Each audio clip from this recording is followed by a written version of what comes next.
இன்றே டவுன்லோட் செய்து உங்கள் ஃபேவரட் ஷோக்களை என்ஜாய் பண்ணுங்க. இந்த ஜென்மத்துல எனக்கு இதுதானே எழுதி வச்சிருந்தா நான் மட்டும் என்ன பண்ண முடியும்? அதை நான் ஏத்துக்கிட்டு தானே ஆகணும். ஆனா அப்பா, எனக்கும் ஈகோலா இருக்கு. நானும் மனுஷன்தான். நான் விட மாட்டேன்ப்பா. நாளைக்கு வேணா நான் இந்த வீட்டை விட்டு போகலாம். ஆனா கண்டிப்பா உங்க வாயால என்ன உங்க மகன்னு சொல்ல வைப்பேன். நான் அதை செய்வேன். செஞ்சு காட்டுவேன்.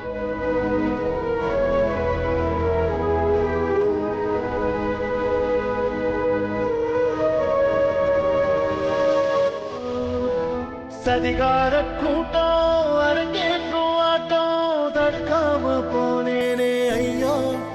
எந்த சாமி வரும் கேட்க இந்த சங்கடத்தை போக்க? எப்படி அவ தாங்குனாடோ, என்னென்ன சொல்ல எங்குனாடோ? யாரிடம் போய் நானும் கேட்க எப்படி இந்த பாவம் போக்க? ஓ